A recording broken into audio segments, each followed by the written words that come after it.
নমস্কার। আজকে আমি আপনাদের সামনে নিয়ে হাজির হয়েছি খেজুর গুড়ের পায়েস রেসিপি। এইভাবে যদি আপনারা খেজুর গুড়ের পায়েস করেন, দুধ কিন্তু একটুও ফাটবে না আর খেতেও কিন্তু দারুণ সুস্বাদু হবে। তো চলুন দেরি না করে রেসিপিটি শুরু করা যাক। তো এখানে আমি 100 গ্রাম গোবিন্দভোগ চাল ভালো করে ধুয়ে আধা ঘন্টা মতো ভিজিয়ে রেখেছিলাম।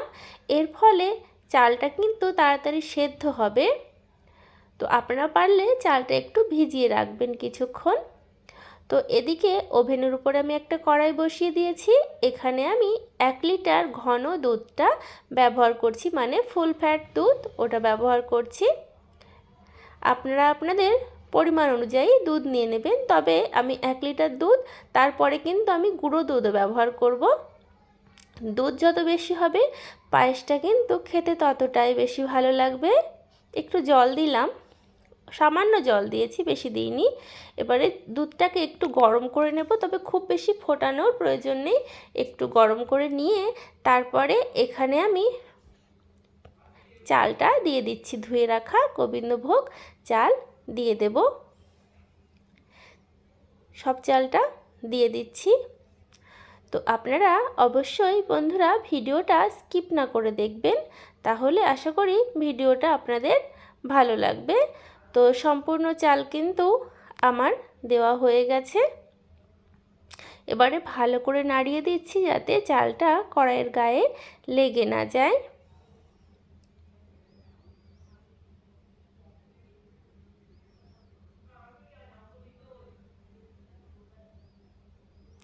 তো দুধটা কিন্তু মোটামুটি গরম হয়ে উঠেছে।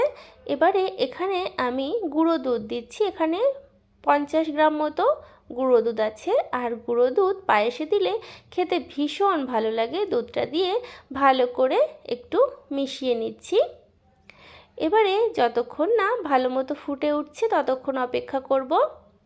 তো দেখুন দুধটা কিন্তু ভালো মতো ফুটতে শুরু করেছে। আর এই পায়েসটা কিন্তু একটু সময় নিয়ে রান্না করব, তাহলে খেতে কিন্তু দারুণ হবে। আর আপনারা কারা কারা এরকম খেজুর গুড়ের পায়েস খেতে ভালোবাসেন অবশ্যই কিন্তু কমেন্ট বক্সে জানাবেন। আর এরকম মাঝে মধ্যে কিন্তু একটু নাড়াচাড়া করে দেবেন, না হলে কিন্তু কড়াইয়ের গায়ে লেগে যাবে আর খেতে ভালো লাগবে না। তো আপনাদের একটু দেখাচ্ছি। তো দেখুন বন্ধুরা, চাল কিন্তু এখনও সেদ্ধ হয়নি। চালটা সেদ্ধ করে নিয়েই তারপরে গুড় দিতে হবে, না হলে কিন্তু চালটা শক্ত হয়ে যাবে আর খেতে ভালো লাগবে না। তো দেখুন আমি অনেকক্ষণ ধরে এই করে রান্না করে চালটা একদম ফুটিয়ে নিয়েছি, একদম নরম হয়ে গেছে।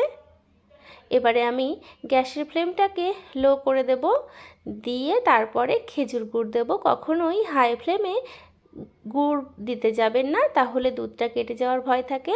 এখানে আমি খেজুর গুড় নিয়েছি। এই গুড়টা একদম খাঁটি, আমাদের গ্রাম থেকে মা পাঠিয়েছে।